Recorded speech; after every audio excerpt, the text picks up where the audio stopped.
तुम कायर हो, कायर।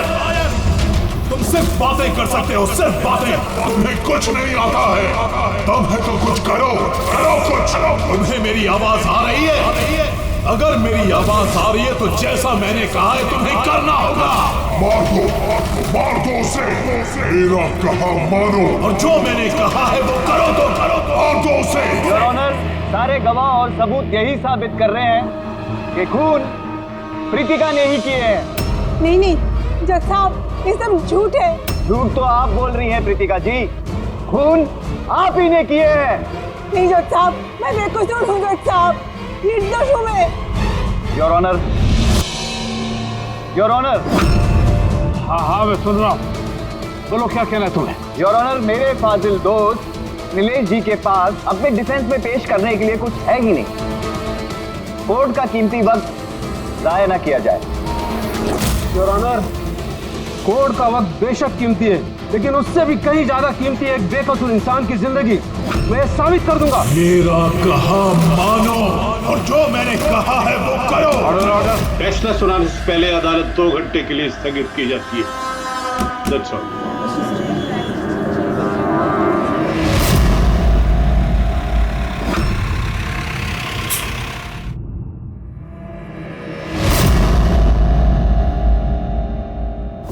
श्रीकांत, तुम्हें उसे मारना होगा। कर सकते हो ये,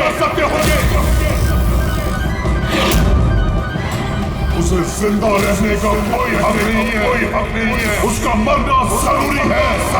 मार दो उसे।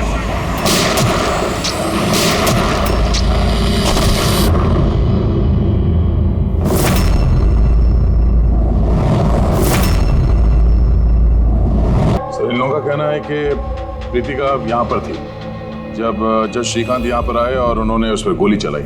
उसके बाद वो यहाँ पर आकर खुद को गोली मार दी। उस वक्त, मतलब जब ये सब हो रहा था, उस वक्त यहाँ पर जो लोग थे वो कहाँ है? वो लोग कोर्ट रूम में।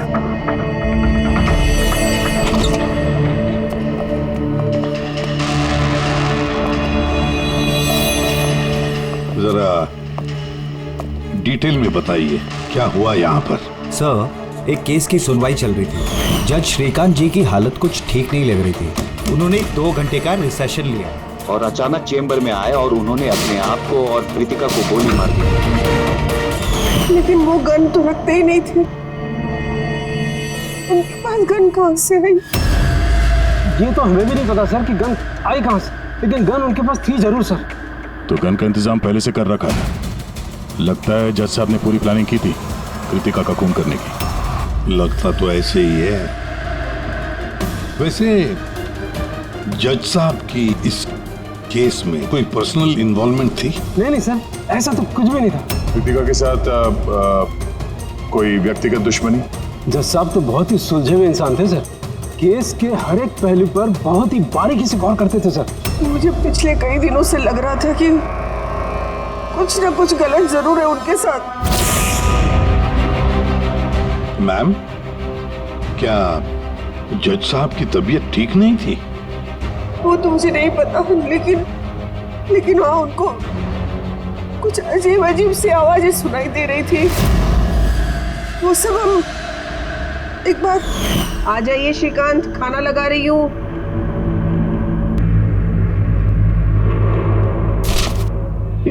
पड़ोसियों की जुबान पे लगा भी नहीं, जब देखो अनाप शनाप बकते रहते हैं। अरे क्या हुआ श्रीकांत, इतना क्यों चिढ़ रहे हो? पहले जाके पड़ोसियों का मुंह बंद करो, नहीं सुननी मुझे उनकी बकवास। कैसी बातें कर रहे हो श्रीकांत? पड़ोसी के बेचारे पिछले 1 महीने से लंदन गए हुए हैं और उनकी आवाज यहाँ तक कैसे आ सकती है? कुछ भी बात कर रहे हो आप श्रीकांत। कौशल, पता नहीं श्रीकांत को क्या हो गया है, कुछ अजीब सा बिहेव कर रहे हैं। और पता है तुम्हें, उसे पड़ोसियों की आवाज सुनाई दे रही है, जबकि वो घर बंद है, वहां पे कोई नहीं है। किसे बता रही हो? किसे बता रही हो? और तुम क्या समझती हो? तुमसे झूठ बोल रहा हूं मैं? पूरा बात ऐसे, नाटक बंद करो। बताओ, तुम लोगों ने इस घर में क्या छुपा रखा? बताओ मुझे, बताओ। मैं सब जानता हूं, सब जानता हूं। तुम मुझे पागल बनाने की कोशिश कर रही हो ना? हैं? श्रीकांत, ये तुम्हें क्या हो गया है? हाँ? अपनी हालत देखो क्या बना के रखी है। पर यहाँ पे कोई नहीं है, किसकी आवाज सुनाई दे रही है तुम्हें? सुनाई दे रही है, मुझे उनकी आवाजें सुनाई दे। यही है, लेकिन मैं किसी की नहीं सुनूंगा, किसी की नहीं सुनूंगा। कहीं उन्हें कोई दिमागी बीमारी तो नहीं थी? नहीं सर, 15 अप्रैल तक तो ठीक थे, लेकिन हम रेड कैंडी हॉस्पिटल गए थे ना, उसके बाद ये सब कुछ होने लगा था उनके साथ। Red candy hospital? जी सर, इस हॉस्पिटल में चल के पता करते हैं कैसा क्या हुआ था वहां पे कि ये जज साहब अचानक ऐसा बर्ताव करने लगे। सर, इस केस में आखिर बचा ही क्या है? जिस आदमी ने खून किया उसी ने अपने आप को मार लिया। वही तो पता लगाना है ना फ्रेडी, वही तो पता लगाना है कि एक जज ने अपने सामने वाले आरोपी को गोली क्यों मार दी, खून क्यों किया, और तो और उसके बाद में अपने आप पर भी गोली चलाई। क्यों?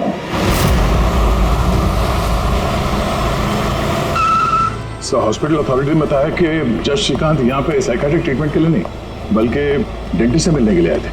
कौन है डेंटिस्ट? कौन है? Sir, doctor Raman. Hello sir, बताइए मैं आपकी क्या मदद कर सकता हूँ? फिलहाल तो आप डॉक्टर रमन को बुलाइए और उनके असिस्टेंट को भी। डॉक्टर रमन, 15 अप्रैल को जज श्रीकांत आपसे मिलने आए थे ना यहाँ? जी हाँ सर, लेकिन सर उनकी मौत से मेरा क्या लेना देना? मुझसे सवाल क्यों? देखिए, हम बस ये जानना चाहते हैं, जब वो आपसे मिले थे तो वो दिमागी तौर से बीमार लग रहे थे? नो सर, मुझे तो ऐसा कुछ नहीं लगा। सर, उनको दिमाग की कोई बीमारी नहीं है और 9 साल से डॉक्टर रमन के पेशेंट है वो। 9 साल से? मतलब आप लोग उसके बारे में बहुत कुछ जानते होंगे? बहुत कुछ नहीं सर, सब कुछ। कुछ और क्या जानते हैं, जरा बता सकते हैं? सर, अभी बताने के लिए तो सिर्फ इतना ही है कि वो बहुत शॉर्ट टेम्पर्ड थे, बहुत जल्दी उन्हें गुस्सा आ जाता था, but he was not delusional. अगर उन्हें कोई दिमागी बीमारी नहीं थी तो फिर उन्हें वो आवाजें क्यों सुनाई दे रही थी? क्या हुआ क्या था उन्हें? पर सर, आप इसमें मेडिकल एक्सप्लेनेशन क्यों ढूंढ रहे हैं? हम लोग इतने मेडिकल एक्सप्लेनेशंस क्यों ढूंढ रहे हैं? दया, कोई भी आम इंसान ऐसे ही अचानक से उठकर किसी पर गोली चलाता है, क्या ये नॉर्मल हो सकता है? नहीं, कुछ ना कुछ तो गड़बड़ जरूर है, कुछ तो हुआ है, पर क्या?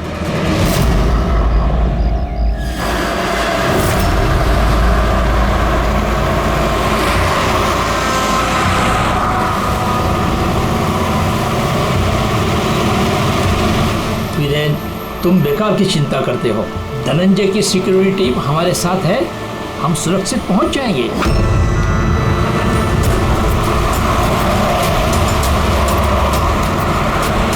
वो बात तो ठीक है, लेकिन आपको धमकियां मिल रही हैं। देखो वीरेन, हमारे कामों में धमकियां मिलती रहती है और ऐसी धमकियों से मुझे डर नहीं लगता है। देखो, डर तो मुझे भी नहीं लग रहा, क्योंकि मुझे धनंजय और उसकी टीम पे पूरा भरोसा है।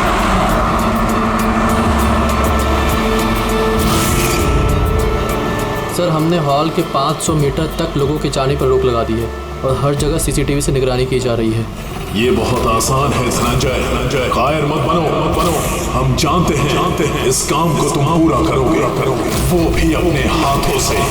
तुम सुन रहे हो ना धनंजय, तुम बुज़दिल नहीं हो तुम बुज़दिल। कायर मत बनो, इस काम को तुम पूरा करोगे। सर, क्या बता रहे थे तुम ब्लॉक बी के अरेंजमेंट के बारे में? सर, मैं ब्लॉक बी के बारे में बात नहीं कर रहा था। सर, आप ठीक है ना? आपकी तबीयत कुछ खराब लग रही है। मेरी तबीयत ठीक है, मैं ठीक हूँ।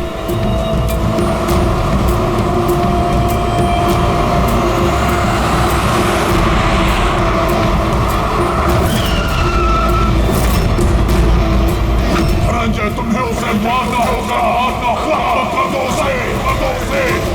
मार दो धनंजय, मार दो। गाड़ी रोको।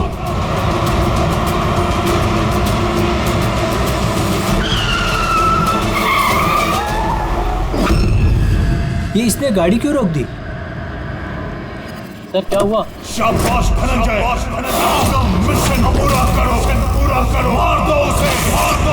जा रहे धनंजय, कायर नहीं हो, तुम ये कर सकते हो। धनंजय यहाँ क्यों आ रहा है?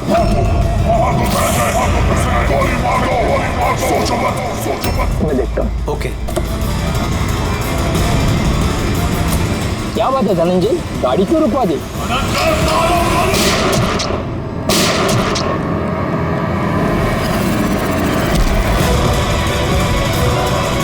ओह माय गॉड!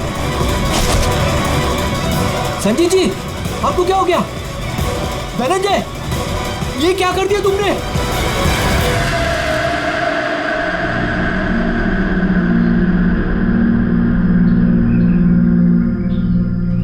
नेताजी के सिक्योरिटी का इंचार्ज वही था? जी सर, धनंजय जी वही इंचार्ज थे।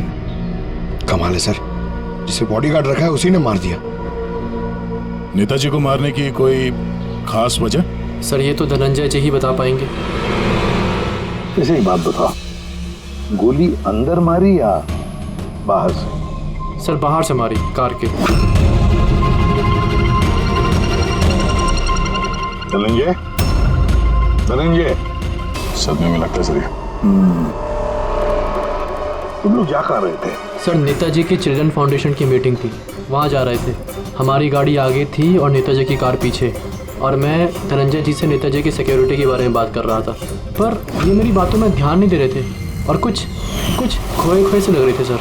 इनके चेहरे में एक अजीब सी बेचैनी थी। मैंने उनसे पूछा कि क्या हुआ, तो कुछ बहकी सी बातें करने लगे। सर जब श्रीकांत के साथ भी तो ऐसे ही हुआ था।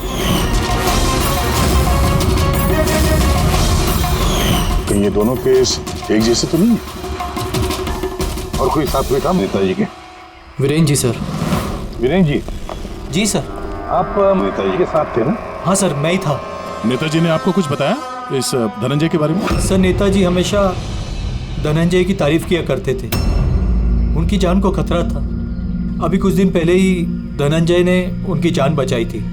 बड़ी अजीब बात है सर, कुछ दिन पहले जिस आदमी ने नेताजी की जान बचाई, आज उसी ने उनका खून कर दिया। एक गोली मारने के बाद धनंजय ने भागने की कोशिश की? नहीं सर, खुद को गोली मारने की कोशिश की थी सर। बड़ी मुश्किल से सिक्योरिटी वालों ने उन्हें रोका था सर। कमाल है सर, जज श्रीकांत ने खून करने के बाद अपने आप को गोली मार दी और इसने भी अपने आप को गोली मारने की कोशिश की।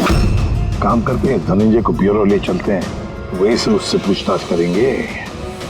और फिर एक बात समझ में नहीं आ रही है दया, खून करने के बाद खूनी अपने आप को गोली मार लेता क्यों?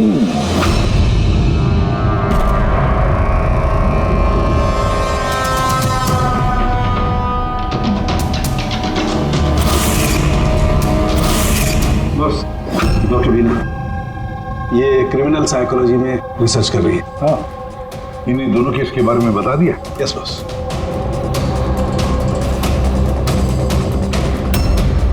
मेरा बेटा कहाँ है? मुझे उससे मिलना है। श्री नेताजी के सिक्योरिटी इंचार्ज धनंजय की माँ। उसे यहाँ क्यों लाए हो? देखिए, आपके बेटे ने नेताजी का खून किया है। जी नहीं, मेरा बेटा किसी की हत्या नहीं कर सकता। वो तो खुद बीमार है, उसकी दिमागी हालत ठीक नहीं है। क्या बीमारी है आपके बेटे को? पिछले कुछ दिनों से उसे कुछ आवाजें सुनाई देती है।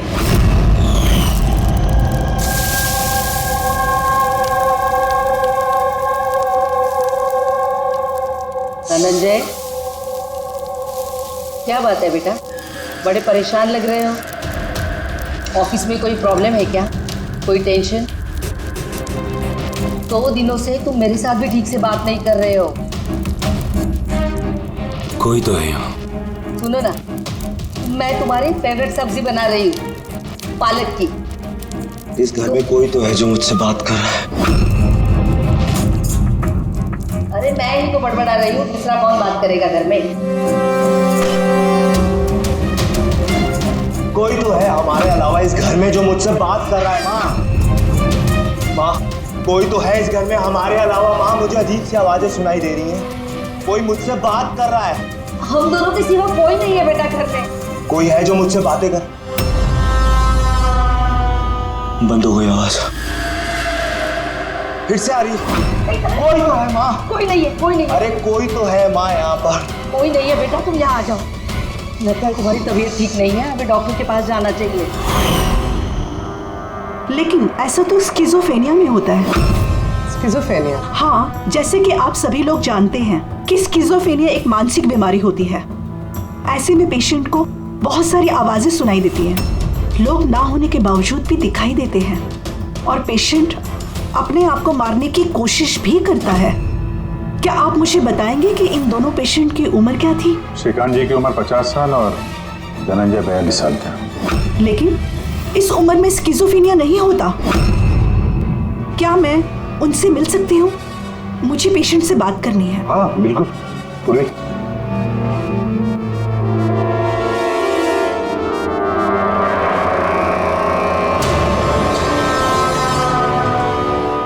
धनंजय, तुमने संजीत को क्यों मारा? मैं कुछ पूछ रही हूँ। धनंजय, तुमने संजीत को क्यों मारा? मुझे कुछ आवाजें सुनाई दे रही थी, वो मुझे उकसा रही थी। कह रही थी कि मैं बुज़दिल हूँ, कायर हूँ, मैं किसी का खून नहीं कर सकता। और उस आवाज ने मुझे इतना उकसाया कि मैंने खून कर दिया।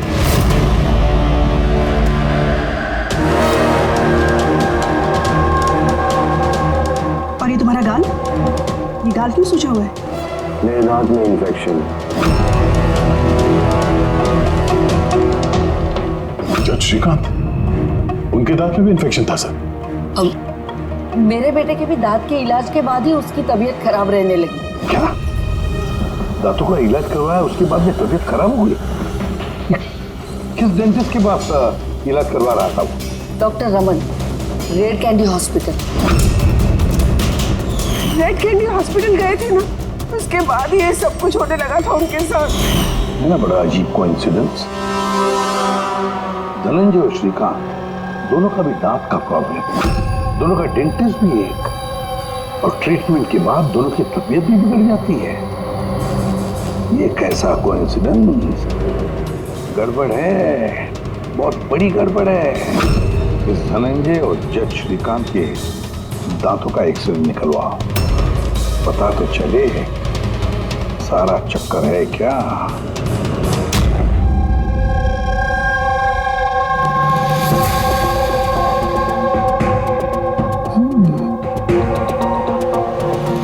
ये क्या हो सकता है? सब? ये देखिए। क्या? ये मार्क्स। हाँ यार, दांतों में ये क्या है? फॉरेन ऑब्जेक्ट जैसा। एग्जैक्टली, ऊपर से दोनों आदमियों के दांतों में।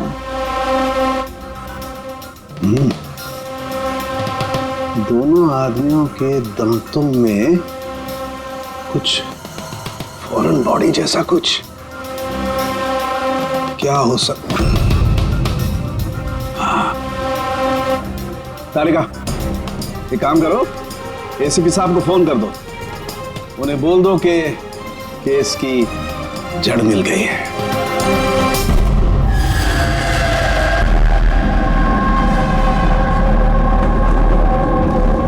ये देखो बॉस, दोनों के दांतों में इस तरीके की चिप।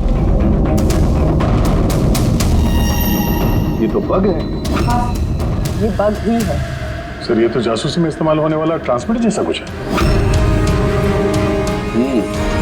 बॉस, इसके जरिए ही श्रीकांत और धनंजय को वो आवाजें सुनाई देती थी।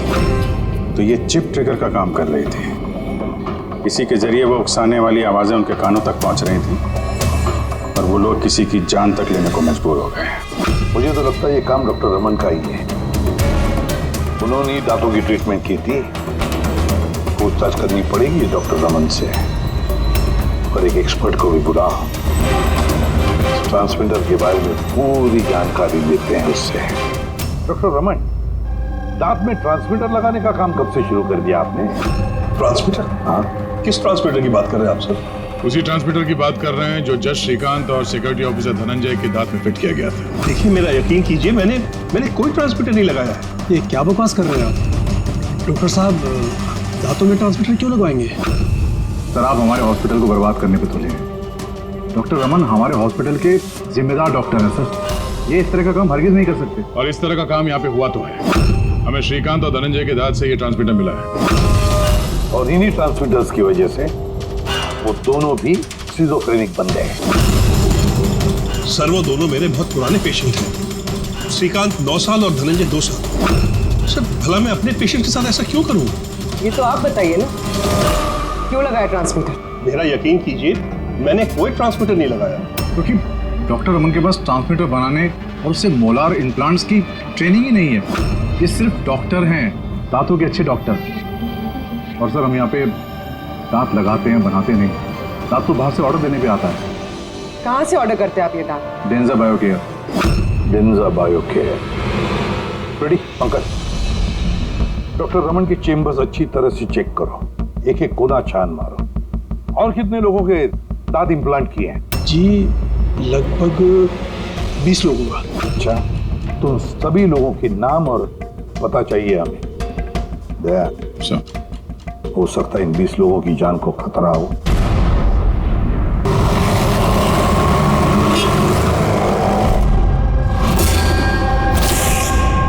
कुछ समझ में आ रहा है? हाँ सर, कुछ कुछ समझ में आ रहा है। यही कि ये ट्रांसमीटर जितना छोटा है उतना ही पावरफुल है। कितनी रेंज है इसकी? सर इसकी रेंज यही कोई 15 से 20 मीटर है। यानी अगर इस ट्रांसमीटर से किसी को कम्युनिकेट करना है तो उसे 15 से 20 मीटर के दायरे में रहना होगा। इसकी फ्रीक्वेंसी हम लोग ट्रैक कर सकते हैं? बिल्कुल ट्रैक कर सकते हैं, लेकिन उसके लिए हमें पहले ये जानना होगा कि ये ट्रांसमीटर कितने हर्ट्ज पे काम करता है। तो पता लगाओ कितने हर्ट्ज पे काम करता है ये, क्योंकि फ्रीक्वेंसी हमारे लिए बहुत जरूरी है।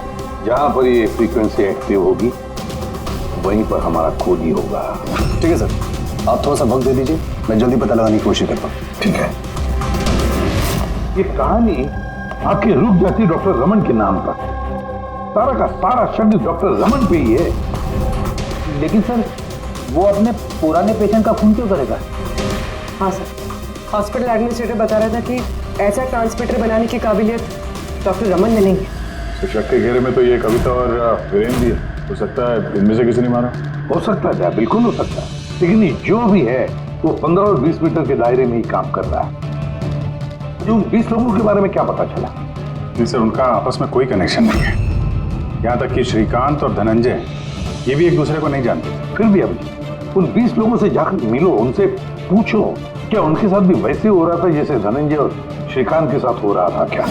और एक बात, लॉर्ड चेम्बर और चेंबूर पता लगा वहां पर कितने सेलफोन एक्टिव थे उस खून के दौरान। और देख, उस दांत बनाने वाले कंपनी में जाकर पूछताछ करो, देखो कौन हो सकता है जो दांत में ट्रांसमीटर फिट कर सकता है।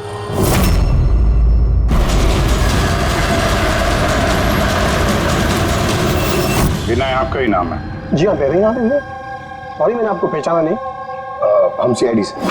सर मुझसे कोई गलती हुई क्या? नहीं, अब गलती नहीं हुई। एक्चुअली एक केस के सिलसिले में हम कुछ पूछताछ करने आए। आपके दांतों में कुछ प्रॉब्लम थी ना?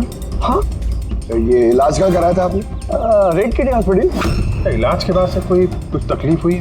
I mean, कुछ अजीब अजीब आवाजें सुनाई देती हों या जैसे कोई ऑर्डर दे रहा है कुछ करने के लिए? नहीं, ऐसा तो कुछ नहीं हुआ, लेकिन 1-2 बार दर्द हुआ था। वो तो नॉर्मल है, दांत लगवाएंगे तो थोड़ा बहुत दर्द तो होगा ही। ठीक है, अगर ऐसी कोई तकलीफ हो तो फौरन हमें बताइएगा। और हाँ, किसी अनजान आदमी के बहकावे में नहीं आना और किसी के बुलाने पे किसी अनजान जगह नहीं जाना है। ओके जी, ध्यान रखिएगा। जी सर। डॉक्टर रमन बहुत अच्छे हैं। दांत लगाने के बाद से मुझे जरा सी भी तकलीफ नहीं है। आपको कोई आवाजें सुनाई दे रही? क्या मतलब है इसका? नहीं, जिन जिन लोगों को भी डॉक्टर रमन ने दांत लगाए उनमें से कुछ लोगों को अजीब सी आवाजें सुनाई दे रही हैं। मेरे साथ तो ऐसा कुछ भी नहीं हुआ है। अच्छा, अगर ऐसा कुछ भी हो आपके साथ तो आप हमें प्लीज इन्फॉर्म करिएगा। या श्योर। आप लोग यहाँ पे दांत बनाते हो या मिनिएचर ट्रांसमीटर? क्या मतलब सर? मतलब ये कि यहाँ पे दांतों में ट्रांसमीटर फिट किए जाते हैं, खून करने की साजिश रची जाती है यहाँ पे। हा? नहीं सर, आप लोगों को गलतफहमी हो गई है। हम इस तरह के इलीगल काम नहीं करते हैं। इलीगल काम हुआ है यहाँ पे। ये देखिए, रेड कैंडी हॉस्पिटल में आप लोगों ने दांत भेजे थे ना? जी हाँ मैडम। उसके अंदर ट्रांसमीटर फिट किए गए थे। जज श्रीकांत और सिक्योरिटी ऑफिसर धनंजय, उनके दांत यहीं पे बने थे ना? एक मिनट से मैं चेक करता हूँ।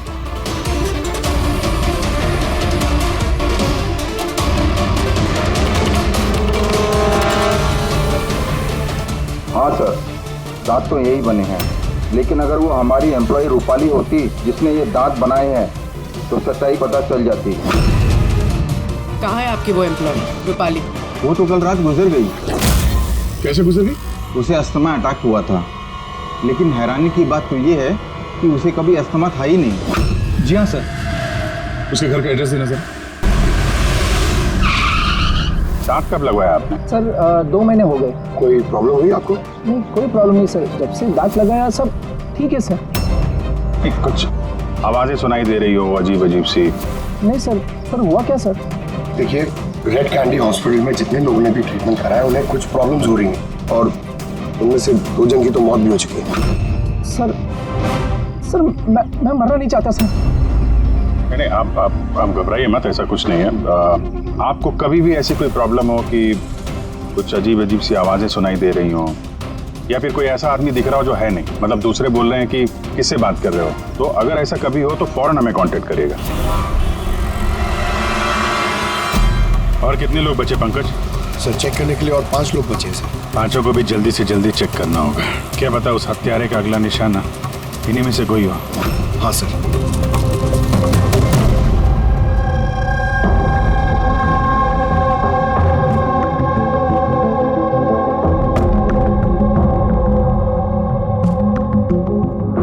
हाँ भाई, पता चला कि नहीं कुछ? सर मैं ऑलमोस्ट पहुंच गया, बस थोड़ी सी देर और सर। जज श्रीकांत और संजीत का संबंध है सर। अच्छा, कैसा संबंध? सर ये केस फाइल देखिए। 2009 में एक डॉक्टर रिसर्च कर रहे थे, लेकिन उसकी ग्रांट नेताजी संजीत ने कैंसिल कर दी। और इस डॉक्टर का प्रैक्टिस करने का लाइसेंस कैंसिल किया नेताजी संजीत ने, और उसे सजा सुनवाई जज श्रीकांत। नाम है डॉक्टर ललित। सर ये डॉक्टर ललित है कौन? पता लगाना पड़ेगा ये डॉक्टर ललित है कौन और किस बात पर रिसर्च कर रहा था। तो आपकी बेटी ने टूथ इम्प्लांट करवाया था? हाँ, अभी 2 दिन पहले ही कराया था इम्प्लांट रेड कैंडी हॉस्पिटल से। सर जिस दिन से टूथ इम्प्लांट करवाया है अजीब अजीब बातें करती है और बहुत डरी हुई भी है। मॉम, क्या हुआ, कुछ चाहिए? कोई आया क्या घर में? कोई भी तो नहीं। नहीं मॉम, कोई तो है घर में। मैं हूँ, तुम हो, और पापा तो हांगकांग में है, और कोई आएगा तो बेल बजाएगा ना। बेल भी तो नहीं बजी है। पता नहीं मॉम क्या हो रहा है, जब से सोकर उठी हूँ ऐसा लग रहा है कि घर में कोई है और मेरे बारे में अजीब अजीब सी बातें कर रहे हैं मुझसे। समझ में नहीं आ रहा है। मेरी तबीयत तो ठीक है। कोई सपना देखा क्या? नहीं मॉम, कोई सपना नहीं देखा। लगता है मेरे कान बज रहे हैं। मॉम प्लीज एक काम करो, मुझे एक कप चाय दे दो मेरे रूम में, मेरा सर घूम रहा है। तो अभी जिया कहाँ है? उसे मैंने साइकियाट्रिस्ट के पास भेजा है, सैंड्रा। देखिए आप उस साइकियाट्रिस्ट का एड्रेस दीजिए, हमारा अभी उससे मिलना बहुत जरूरी है। नंबर ले लो। जिया, आज तुम्हें वो काम खत्म करना है। तुम्हें उसे किसी भी हालत में मारना है। जिंदा मत छोड़ना उसे, मार दो उसे। आज उसका अंत होना ही चाहिए।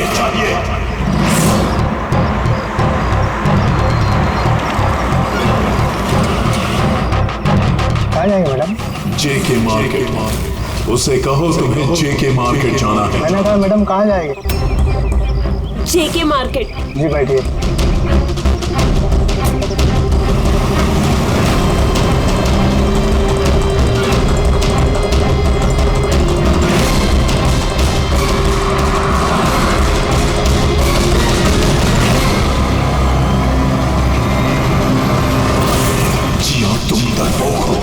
डरपोक हो तुम, कुछ नहीं कर सकती तुम। एक नंबर की डरपोक हो। मैं डरपोक नहीं हूँ और मैं किसी को नहीं मार सकती। मैडम आपने मुझसे कुछ कहा? हाँ, अब नहीं, मैंने कुछ नहीं कहा। नहीं, कुछ नहीं कहा मैंने। मैं कहाँ बात कर रही हूँ?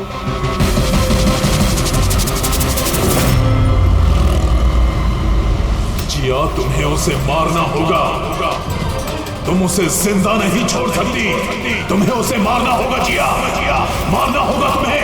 नहीं, मैं किसी का खून नहीं करूंगी, किसी का भी नहीं। अरे भैया, गाड़ी क्यों रोक दी? मैडम, गाड़ी आगे नहीं जाएगी। क्यों नहीं जाएगी? मैंने कहा ना मैडम, गाड़ी आगे नहीं जाएगी। अगर ले जाना ही नहीं था तो बिठाया क्यों? मैडम, आप उतरती है या मैं गाड़ी से उतर जाऊं?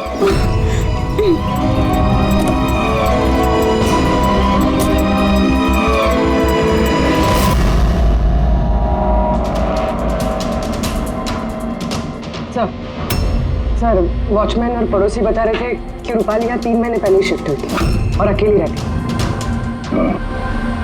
फिर चेक करते हैं अच्छी तरह से।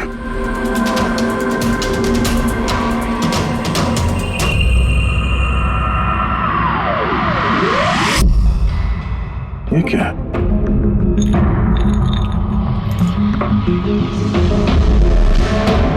इतने सारे एयर ट्रांसमिटर्स।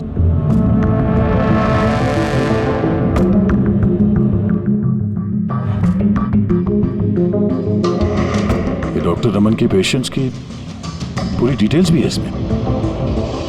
ये देखो। सर, ये जिया तो वही है जिसके बारे में अभिजीत सर ने हमें बताया था। सर, ये रूपाली, ये कहीं किसी की कठपुतली तो नहीं थे? हो सकता है, शायद कोनी को पता चल गया होगा कि हम लोग रूपाली तक पहुंच जाएंगे, इसलिए मार दिया उसे।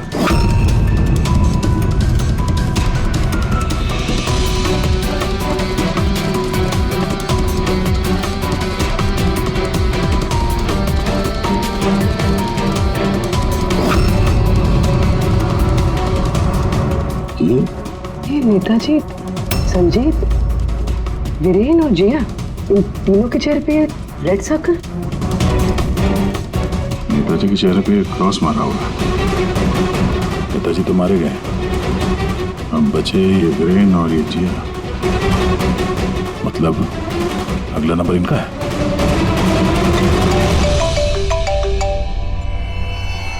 हाँ जी। ये जिया साइकेट्रिस्ट से मिलने के लिए गई थी, लेकिन वहां पहुंची ही नहीं। अच्छा, हमें यहाँ रूपाली के घर में एक तस्वीर मिली है जिसमें नेताजी, संजीत, वीरेन और जिया है।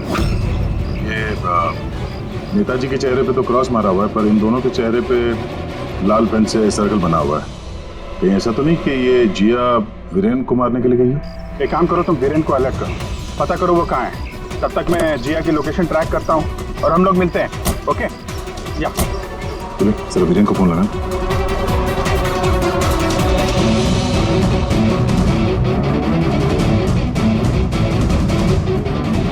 सर, वीरेन का फोन तो बंद है। मिल गया। हाँ सर, ये ट्रांसमीटर 1.8 मेगाहर्ट्ज से 2 मेगाहर्ट्ज के बीच में काम करता है। ग्रेट।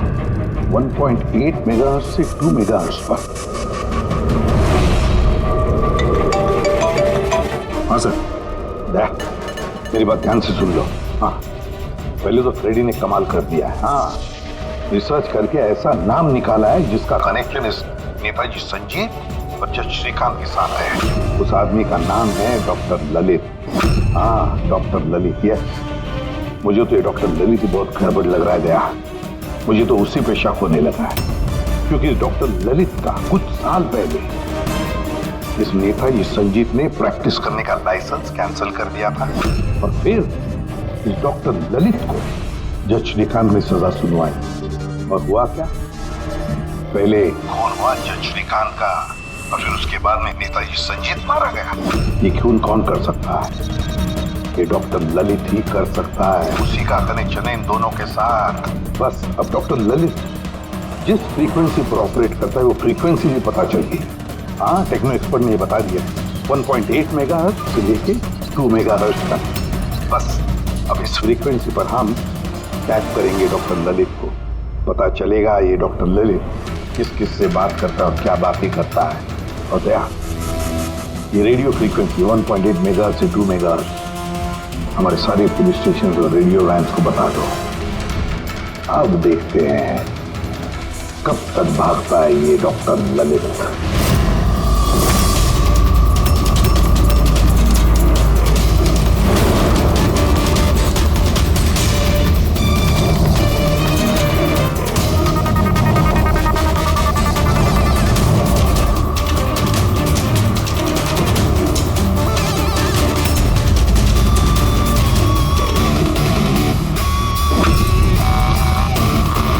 इस फ्रीक्वेंसी पे कोई हरकत नजर नहीं आ रही। जब भी बोलेगा पकड़ा जाएगा। पूरी मुंबई इस फ्रीक्वेंसी को हर 5 किलोमीटर में ट्रैक कर रही है। अगर जिया वीरेन को मारने निकली है तो वो खूनी 1.8 या 2 पे जरूर आएगा।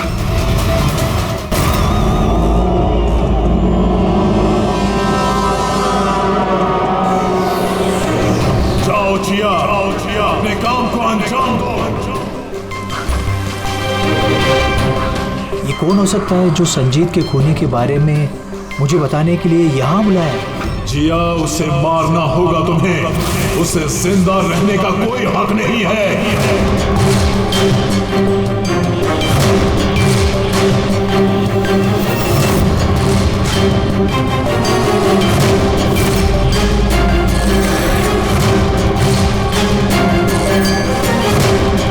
ज्यादा सोचो मत, मार दो जिया, उसे मार दो, उसे जिंदा रहने का कोई हक नहीं है। उसकी तरफ देखो, पहचानो उसे, वो तुम्हारे सामने है। उसे जिंदा रहने का कोई हक नहीं। उसी की आवाज है। फ्रीक्वेंसी लोकेट करो। देखो, अपनी बैग से गन निकालो।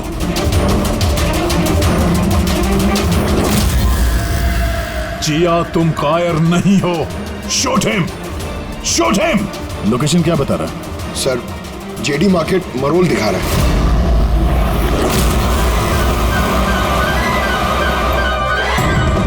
Come on, जिया, मारो उसे। सर, ये क्या हो रहा है? ये मुझे क्यों मारना चाहती थी? किसी ने मुझे फोन करके बुलाया कि संजीत की खूनी के बारे में बताने वाली थी। घबराइए नहीं, ये सब एक प्लान था। आप अभी सेफ हैं, आप जा सकते हैं। Okay sir, thank you. तो खूनी यहीं कहीं होगा। भीड़ में मिक्सअप हो गया है। सिग्नल यहीं है, देखते हैं।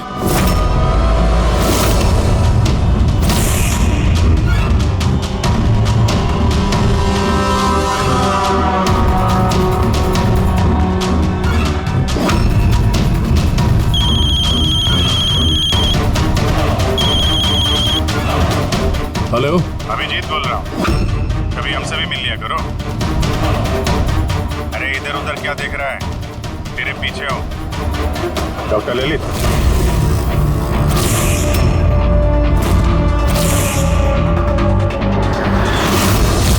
हॉस्पिटल के एडमिनिस्ट्रेटर पवन। मुजरिम चाहे कितने भी नाम बदल ले, चाहे कितने भी भेष बदल ले, एक ना एक दिन शिकंजे में फंस ही जाता है। क्यों? चलो।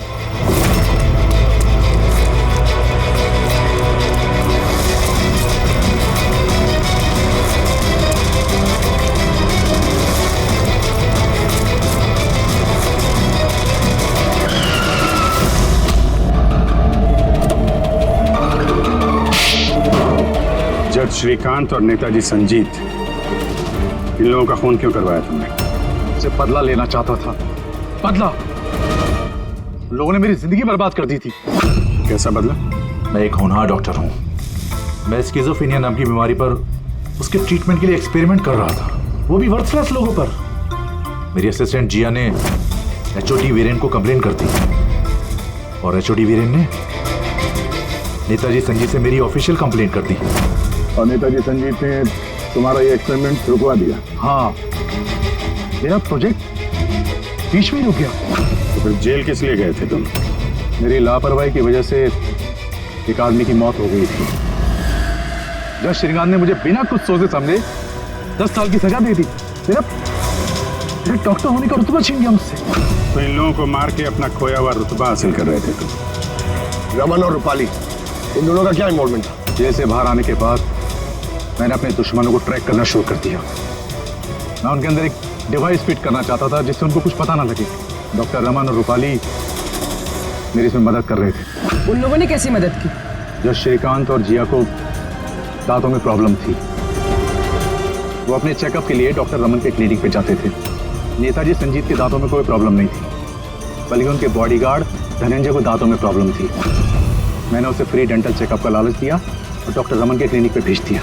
डॉक्टर रमन ने उन्हें नया दांत लगाने की सलाह दी और मेरे कहने पे रूपाली ने उनके दांतों में डिवाइस फिट कर दिया। और रूपाली सब करने के लिए मान गई? हाँ। क्योंकि मैं रूपाली से प्यार करता था। हम दोनों ने मिलकर एक डेंटल क्लिनिक खोला था। रूपाली इस काम में मेरी मदद कर रही थी। तो फिर उसका खून क्यों किया तुमने? क्योंकि जब श्रीकांत और नेताजी के मरने से आप उस तक पहुंच जाते और वो मेरा नाम ले देती, इसलिए मैंने उसे हमेशा हमेशा के लिए चुप करा दिया। फिर बदला लेने के लिए क्या कुछ नहीं किया तुमने? इतनी सफाई से खून किए तो फायदा क्या हुआ? आखिर में पकड़े गए ना? मेरा मिशन किसी को मारना नहीं था सर, मैं बस अपने आप को जीनियस साबित करना चाहता था। तो चलते फिरते इंसानों को प्यार बना सकता। अगर यही दिमाग किसी अच्छे काम में लगाते तो आज मुजरिम नहीं बनते और जिंदगी भर जेल की सलाखों के पीछे सड़ते नहीं।